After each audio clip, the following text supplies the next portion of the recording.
देश ने 100 करोड़ कोविड टीकाकरण के आंकड़े का कीर्तिमान किया हासिल।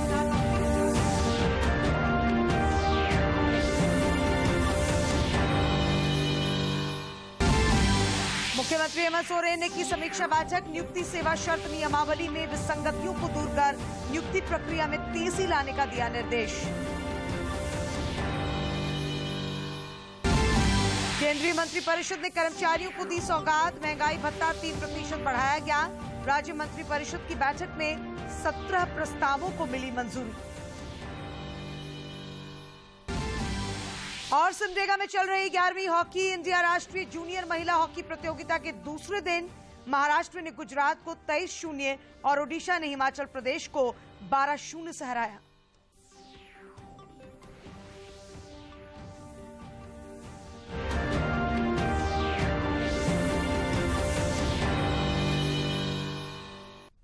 नमस्कार, खबरें झारखंड में आपका स्वागत है। मैं हूं अशिता आनंद और समाचारों में आगे बढ़ने से पहले ये संदेश। भारत कोविड टीकाकरण अभियान के अंतर्गत 100 करोड़ टीके लगाने का लक्ष्य हासिल कर चुका है। इस महत्वपूर्ण कार्य में योगदान करने वाले चिकित्सकों, नर्सों और अन्य स्वास्थ्य कर्मियों का दूरदर्शन अभिनंदन करता है। इसके साथ ही हम आपको सतर्क भी करना चाहते हैं कि कोविड अभी समाप्त नहीं हुआ है। आप सभी से हमारी अपील है कि यथाशीघ्र दोनों टीके लगवाएं और अन्य लोगों को भी टीके लगवाने के लिए प्रेरित करें। त्योहारों के समय कृपया इन 3 आसान उपायों का पालन अवश्य करें। मास्क लगाएं, 2 गज की सुरक्षित दूरी बनाए रखें, बार बार हाथ धोएं और चेहरा साफ रखें। कोविड से संबंधित जानकारी और मार्गदर्शन के लिए राष्ट्रीय हेल्पलाइन काम कर रही हैं।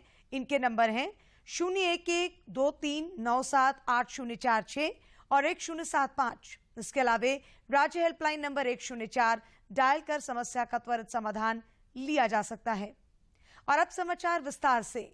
प्रधानमंत्री नरेंद्र मोदी ने वीडियो कॉन्फ्रेंसिंग के माध्यम से दिल्ली स्थित अखिल भारतीय आयुर्विज्ञान संस्थान के जज्जर परिसर के राष्ट्रीय कैंसर संस्थान में इन्फोसिस फाउंडेशन विश्राम सदन का उद्घाटन किया।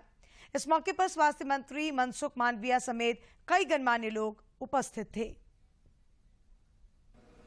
21 अक्टूबर 2021 का ये दिन इतिहास में दर्ज हो गया है।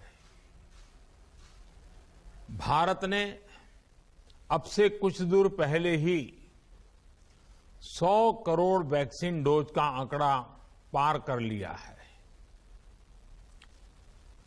100 साल में आई सबसे बड़ी महामारी का मुकाबला करने के लिए देश के पास अब 100 करोड़ वैक्सीन डोज का मजबूत सुरक्षा कवच है। ये उपलब्धि भारत की है, भारत के प्रत्येक नागरिक की है। मैं देश की वैक्सीन मैन्युफैक्चरिंग कंपनियां, वैक्सीन ट्रांसपोर्टेशन में जुड़े कर्मयोगियां, वैक्सीन लगाने में जुटे हेल्थ सेक्टर के प्रोफेशनल्स, सभी का खुले मन से, हृदय से बहुत बहुत आभार व्यक्त करता हूं। भारत ने राष्ट्रव्यापी टीकाकरण अभियान के तहत 100 करोड़ टीके लगाने के लक्ष्य को प्राप्त कर नया कीर्तिमान हासिल किया है। केंद्रीय स्वास्थ्य मंत्रालय ने बताया है कि पिछले 24 घंटों के दौरान 48 लाख से अधिक कोविड टीके लगाए गए।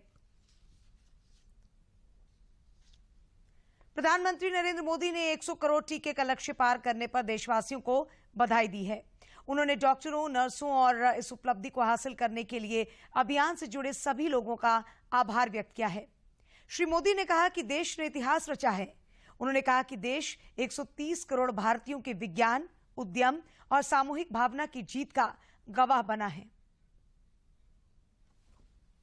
आज 21 अक्टूबर 2021 का ये दिन इतिहास में दर्ज हो गया है। भारत ने अब से कुछ दूर पहले ही 100 करोड़ वैक्सीन डोज का आंकड़ा पार कर लिया है। 100 साल में आई सबसे बड़ी महामारी का मुकाबला करने के लिए देश के पास अब 100 करोड़ वैक्सीन डोज का मजबूत सुरक्षा कवच है। ये उपलब्धि भारत की है, भारत के प्रत्येक नागरिक की है। मैं देश की वैक्सीन मैन्युफैक्चरिंग कंपनियां, वैक्सीन ट्रांसपोर्टेशन में जुड़े कर्मयोगियां, वैक्सीन लगाने में जुटे हेल्थ सेक्टर के प्रोफेशनल्स, सभी का खुले मन से, हृदय से बहुत बहुत आभार व्यक्त करता हूं। केंद्रीय सूचना और प्रसारण मंत्री अनुराग ठाकुर ने कहा है कि चाहत रहने पर बड़े से बड़े लक्ष्य को भी प्राप्त किया जा सकता है। श्री ठाकुर आज देश में कोविड वैक्सीनेशन के 100 करोड़ का आंकड़ा पार करने के उपलक्ष्य में अपनी प्रतिक्रिया व्यक्त कर रहे थे। ये देश की एक उपलब्धि है। देश के सभी नागरिकों का आभार भी प्रकट करता हूं। वहीं पर माननीय प्रधानमंत्री जी के नेतृत्व में जिस तरह से वैक्सीन मैन्युफैक्चरिंग से लेकर वैक्सीनेशन कराने तक का ये दौर चला है, इसमें सभी कोविड वॉरियर्स का, हेल्थ वर्कर्स का और सभी इस मुहिम से जुड़े हुए लोगों का आभार प्रकट करता हूं। विशेष तौर पर हिंदुस्तान की जनता का, जिन्होंने आगे आकर वैक्सीनेशन करवाया भी और इस महामारी के समय करोड़ों जिंदगियां बचाने का काम भी हुआ। दुनिया भर में 100 करोड़ का ये आंकड़ा पार करके भारत ने दिखाया है कि बड़े से बड़ा लक्ष्य भी प्राप्त किया जा सकता है। जनजातीय मामलों के केंद्रीय मंत्री अर्जुन मुंडा ने कहा है कि प्रधानमंत्री नरेंद्र मोदी के नेतृत्व में देश बड़े से बड़े लक्ष्य को भी हासिल करने में पीछे नहीं रहेगा। उन्होंने कहा कि 100 करोड़ सिर्फ एक आंकड़ा नहीं, 100 करोड़ से अधिक लोगों का आत्मविश्वास है।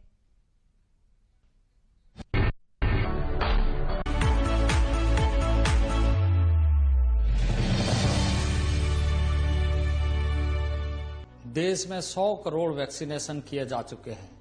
यशस्वी प्रधानमंत्री नरेंद्र भाई मोदी के नेतृत्व में वैश्विक महामारी के खिलाफ लड़ते हुए सबका साथ, सबका विकास, सबका प्रयास और सबका विश्वास को चरितार्थ करते हुए जो उदाहरण प्रस्तुत किया है, मैं देशवासियों के तरफ से आदरणीय नरेंद्र भाई मोदी को हार्दिक बधाई देता हूं और देश की जनता सहित इस कार्य में लगे हुए समस्त ऐसे सेवा में कार्य कर रहे लोगों को बहुत बहुत बधाई।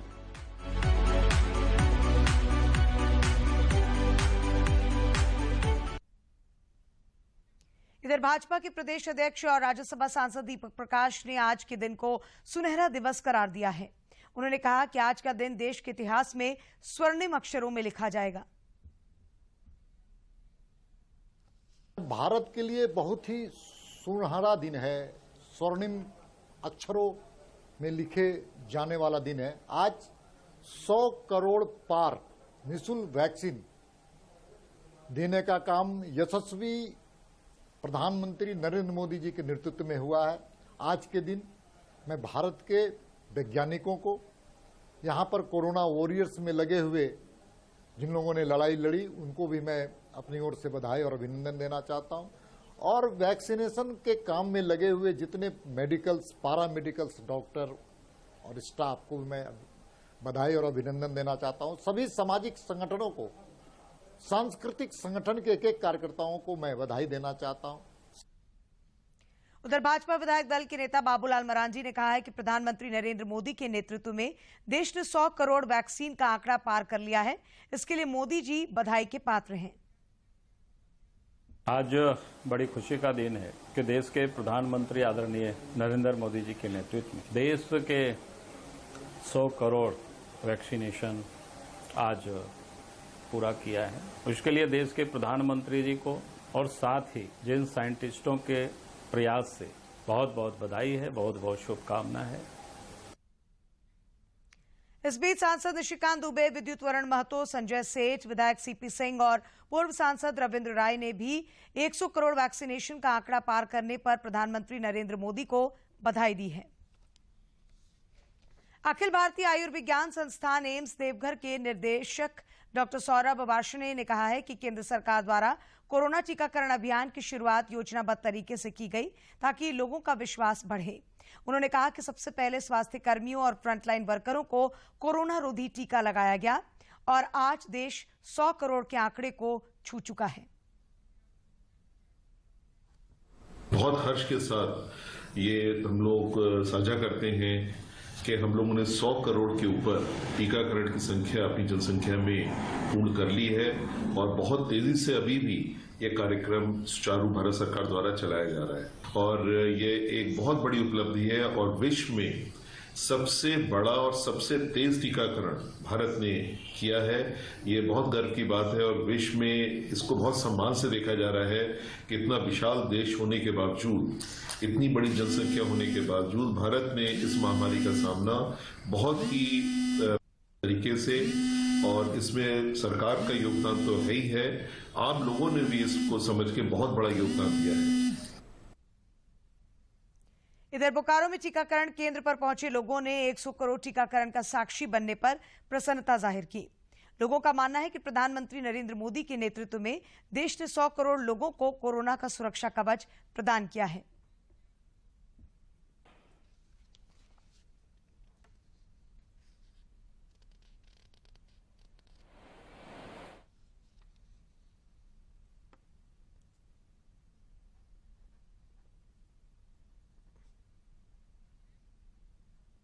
डोज ले चुका हूं और मैं माननीय प्रधानमंत्री जी का बहुत बहुत धन्यवाद इसलिए करना चाहता हूं कि हमारे देश में मुफ्त करीब 100 करोड़ आज पूरा करने जा रहे हैं। आज मेरा दूसरा डोज कोविशील्ड का पूरा हो गया और पहला डोज मेरे पत्नी का है और इसमें आप सब मीडिया कर्मी से लेकर के देश के जो हमारे माननीय प्रधानमंत्री जी जो हैं उनका भी काफ़ी सहयोग है। मेरा फर्स्ट डोज था, कोई बिना रुकावट के मेरा डोज मिल गया। इधर रांची के विभिन्न टीका केंद्रों पर आज सुबह से ही टीकाकरण के लिए लोगों की भारी भीड़ देखी गई।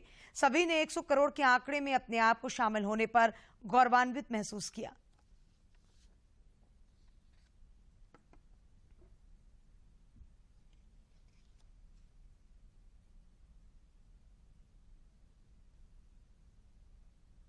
सौ करोड़ लोगों ने वैक्सीन ले लिया है। उसी क्रम में मैंने भी 100 करोड़ के बाद वैक्सीन लिया है। आज बहुत खुशी के दिन है। मैंने इस 100 करोड़ वैक्सीनेशन की उपलब्धि में आज मोराबादी फुटबॉल ग्राउंड में लिया है वैक्सीनेशन। और मैं तो फर्स्ट डोज ले चुका हूँ और मुझे बहुत खुशी हुआ कि यहाँ पर बहुत आसानी से मिल जाता है। उधर धनबाद में भी कोरोना रोधी टीकाकरण के लिए लोगों में खासा उत्साह देखा गया। टीकाकरण के बाद लाभुक अमरीश झा, जितेंद्र कुमार और प्रीति ने प्रधानमंत्री नरेंद्र मोदी के कार्यों की सराहना की।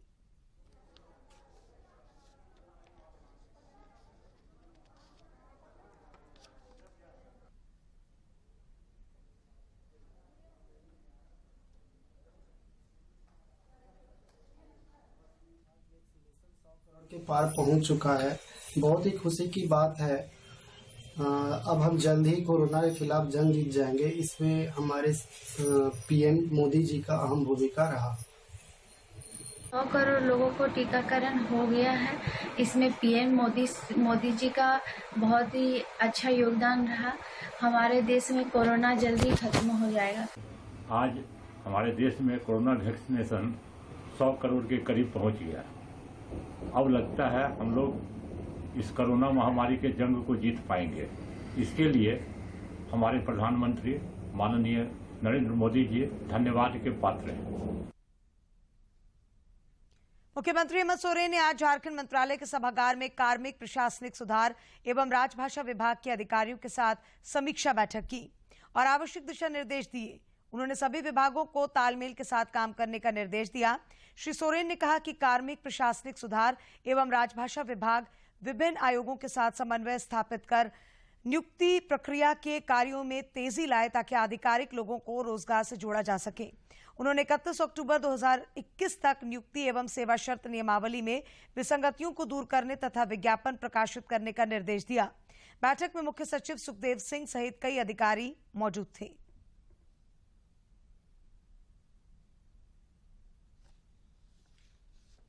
मुख्यमंत्री हेमंत सोरेन से आज झारखंड मंत्रालय में राष्ट्रीय स्वास्थ्य प्राधिकरण के सीईओ आरएस शर्मा ने मुलाकात की। मुख्यमंत्री से ये उनकी शिष्टाचार भेंट थी। केंद्रीय मंत्रिपरिषद ने कर्मचारियों को नई सौगात दी है। केंद्रीय सूचना एवं प्रसारण मंत्री अनुराग ठाकुर ने प्रधानमंत्री नरेंद्र मोदी की अध्यक्षता में आयोजित केंद्रीय मंत्रिपरिषद की बैठक के बाद मीडिया से बातचीत करते हुए कहा कि केंद्र सरकार ने कर्मचारियों के महंगाई भत्ते में 3% की बढ़ोतरी की है। महंगाई भत्ता और महंगाई राहत को लेकर है। महंगाई भत्ता और महंगाई राहत की दरों का निर्धारण all India consumer price index for industrial workers में वृद्धि के आधार पर तथा एक स्वीकृत फॉर्मूला के अनुसार किया जाता है। इस वर्ष जुलाई में कर्मचारियों के डीए की 3 बकाया राशि जो बकाया किस्तें हैं उसकी बहाली को अनुमोदित किया गया था और डीए की दर को 17% से बढ़ाकर 28% किया गया था। आज इस क्रम में जो निर्णय लिया गया है कि केंद्र सरकार के कर्मचारियों को 1 जुलाई 2021 से देय महंगाई भत्ता और जो पेंशनर्स है उनको महंगाई राहत में 3% की वृद्धि करते हुए इसे वर्तमान 28% से बढ़ाकर 31% किया गया है। इधर राज्य मंत्रिपरिषद की बैठक आज मुख्यमंत्री हेमंत सोरेन की अध्यक्षता में झारखंड मंत्रालय के सभागार में संपन्न हुई। बैठक की जानकारी देते हुए मंत्रिमंडलीय सचिव वंदना डाडेल ने बताया कि विभिन्न विभागों से जुड़े कुल 17 प्रस्तावों को स्वीकृति प्रदान की गई। उन्होंने बताया कि गृह कारा एवं आपदा प्रबंधन विभाग से जुड़ी वामपंथी उग्रवाद के पुनर्वास से संबंधित प्रस्ताव में आंशिक संशोधन करते हुए मंजूरी प्रदान की गई। भाजपा के प्रदेश अध्यक्ष दीपक प्रकाश ने आज रांची स्थित प्रदेश कार्यालय में नए मीडिया एवं प्रवक्ता कक्ष का उद्घाटन किया। इस अवसर पर पार्टी विधायक दल के नेता बाबूलाल मरांडी, प्रदेश संगठन महामंत्री धर्मपाल सहित कई कार्यकर्ता मौजूद थे।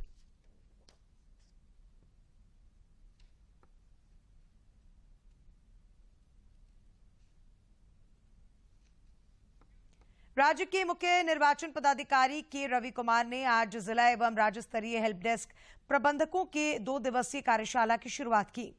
इस मौके पर उन्होंने चुनाव से संबंधित विभिन्न विषयों की जानकारी साझा की।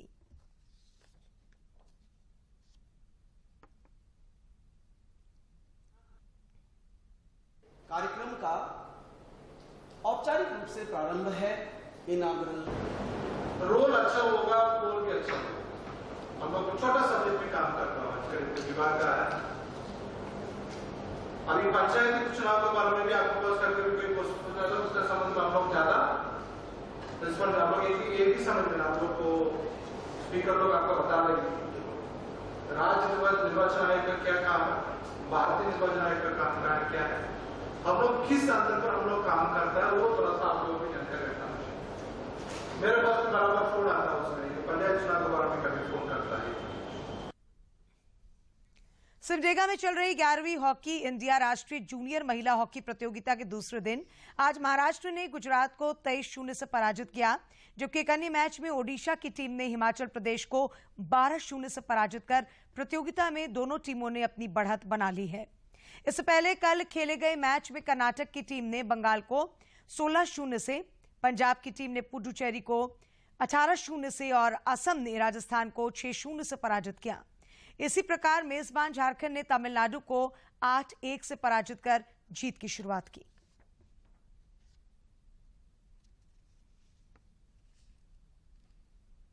उपराजधानी दुमका के सिद्धो कान्हू इंडोर स्टेडियम में आयोजित 4 दिवसीय झारखंड राज्य सीनियर बैडमिंटन प्रतियोगिता संपन्न हो गई। मौके पर दुमका के विधायक बसंत सोरेन ने विजयी प्रतिभागियों को पुरस्कृत किया।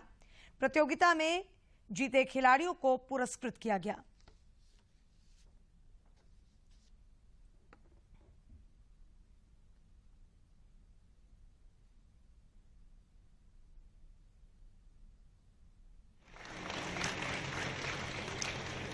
मोमेंटो और प्रकृति पर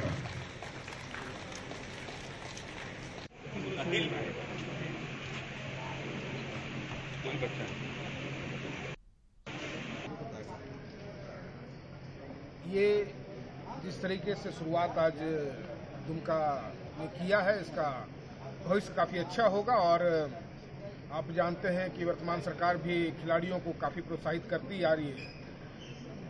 एक नया स्कोप खुलेगा और मैं यहाँ के जिला प्रशासन को इसके लिए तहे दिल से शुक्रिया अदा करना चाहूँगा। प्लेयर्स को और जदयू के प्रदेश अध्यक्ष खीरू महतो ने कहा है कि संगठन को मजबूत बनाने के लिए सभी जिला इकाइयों का पुनर्गठन किया जाएगा। श्री महतो आज जमशेदपुर में पार्टी कार्यकर्ताओं के साथ बैठक कर रहे थे। इस मौके पर उन्होंने कहा कि 15 नवंबर तक तमाम नई इकाइयों का पुनर्गठन कर लिया जाएगा। देवघर पुलिस ने डकैती की योजना बना रहे 6 अपराधियों को गिरफ्तार कर लिया है। अनुमंडल पुलिस पदाधिकारी पवन कुमार ने बताया कि कुंडा थाना पुलिस को गुप्त सूचना मिली थी कि तपोवन पहाड़ी के पीछे 6 की संख्या में अपराधी डकैती की योजना बना रहे हैं, जिसके बाद छापेमारी की गई और 6 लोगों को गिरफ्तार कर लिया गया। गिरफ्तार अपराधियों के पास से 34,000 रुपए नगद, 1 मोटरसाइकिल और 2 मोबाइल फोन बरामद किए गए हैं।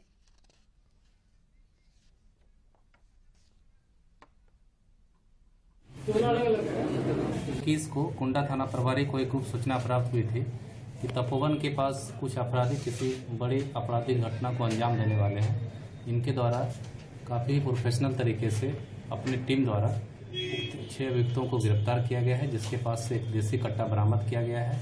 साथ ही पूछताछ के क्रम में ये बातें प्रकाश में आई कि इनके द्वारा पूर्व में दिनांक 11/10/2021 को बैजनाथपुर के पास एक बाबा कॉलोनी है, वहाँ एक मुरलीधर पंजारा नामक व्यक्ति हैं, उनके यहाँ डकैती की घटना कारित की गई थी। देवघर के सदर अनुमंडल पदाधिकारी दिनेश कुमार यादव ने खाद्य सामग्री निर्माण से जुड़े विभिन्न कारखानों का निरीक्षण किया और खाद्य सुरक्षा से जुड़े उपकरणों को लगाने का निर्देश दिया।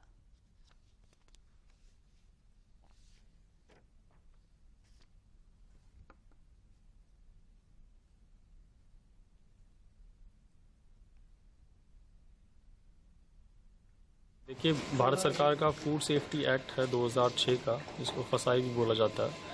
तो एक्ट में कई सारे प्रावधान है कि जो फूड आउटलेट्स हैं उनको कई सारे मापदंड हैं उनको फॉलो करना होता है। तो यहाँ पे एक रेड की गई है, ये जो छोटे छोटे मैन्युफैक्चरिंग यूनिट्स हैं देवघर में जो कि चूड़ा मूढ़ी वगैरह बनाते हैं, तो इनका मुआयना किया गया है। यहाँ पे पाया गया है कि इनके पास फूड लाइसेंस नहीं है, पहली बात तो, जो कि उस एक्ट के तहत अपराध है। और दूसरी चीज़, जो मूढ़ी और ये वो बना रहे हैं चूड़ा वगैरह, तो उसमें बहुत ही अनहाइजीनिक कंडीशंस में उसको बना रहे हैं। पाया गया कि वर्कर्स जो है उसी पे चलते हैं जिसको पैक किया जाना है, और पैकेजिंग कंडीशन भी ठीक नहीं है और सराउंडिंग भी बहुत गंदी है। प्रधानमंत्री नरेंद्र मोदी 24 अक्टूबर को आकाशवाणी पर मन की बात कार्यक्रम में देश विदेश के लोगों के साथ अपने विचार साझा करेंगे। आम लोग 22 अक्टूबर तक इस कार्यक्रम से जुड़े सुझाव रिकॉर्ड करवा सकते हैं।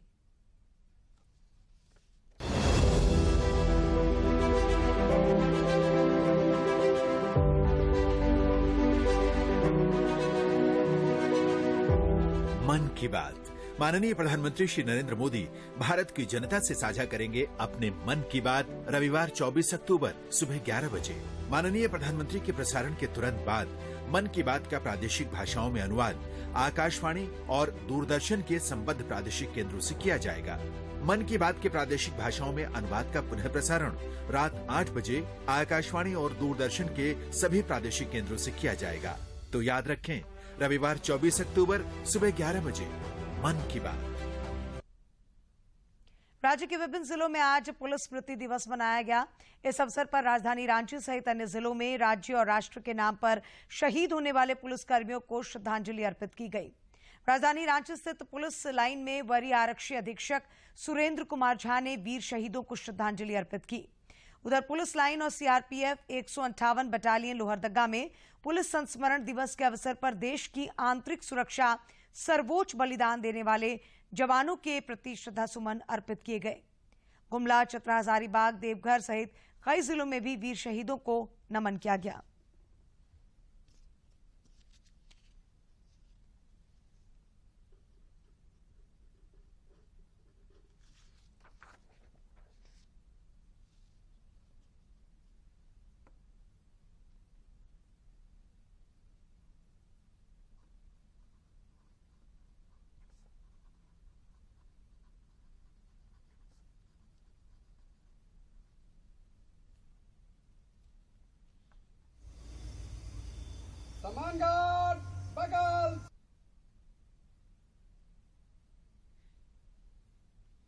केंद्र सरकार ने स्पष्ट किया है कि भारत आनुवांशिक रूप से पुरस्कृत चावल का निर्यात नहीं करता है, क्योंकि देश में ऐसी फसल की कोई व्यावसायिक किस्म नहीं है और इसकी खेती भी यहां पर प्रतिबंधित है।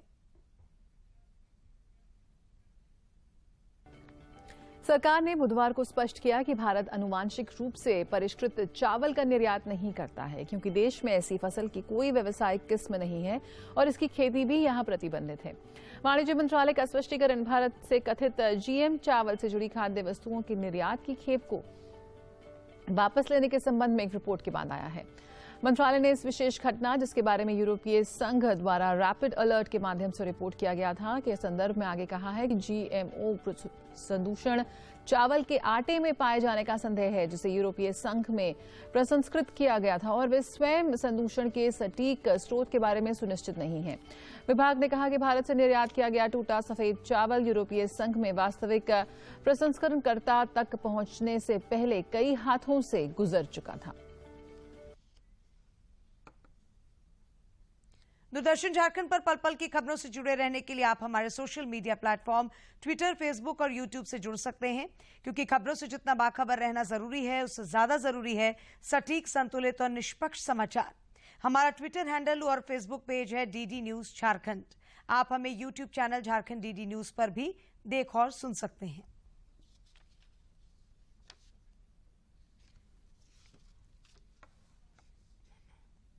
और अंत में मुख्य समाचार एक बार फिर। देश ने 100 करोड़ कोविड टीकाकरण के आंकड़े का कीर्तिमान किया हासिल। प्रधानमंत्री ने स्वास्थ्य कर्मियों को दी बधाई।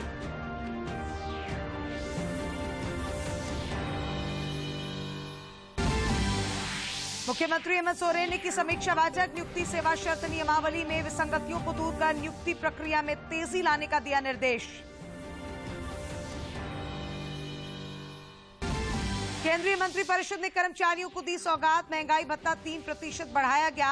राज्य मंत्रिपरिषद की बैठक में 17 प्रस्तावों को मिली मंजूरी।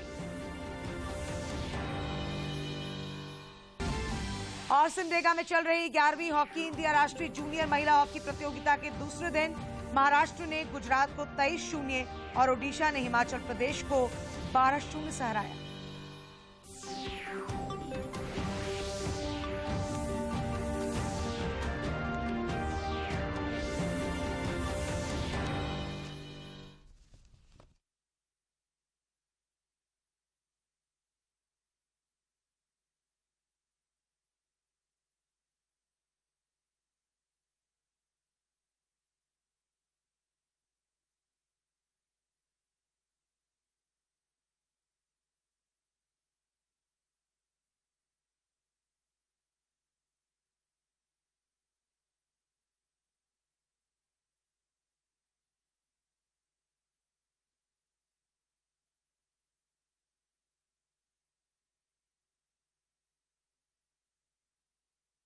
माननीय प्रधानमंत्री श्री नरेंद्र मोदी भारत की जनता से साझा करेंगे अपने मन की बात रविवार 24 अक्टूबर सुबह 11 बजे। माननीय प्रधानमंत्री के प्रसारण के तुरंत बाद मन की बात का प्रादेशिक भाषाओं में अनुवाद आकाशवाणी और दूरदर्शन के संबद्ध प्रादेशिक केंद्रों से किया जाएगा। मन की बात के प्रादेशिक भाषाओं में अनुवाद का पुनः प्रसारण रात 8 बजे आकाशवाणी और दूरदर्शन के सभी प्रादेशिक केंद्रों से किया जाएगा। तो याद रखें, रविवार 24 अक्टूबर सुबह 11 बजे मन की बात।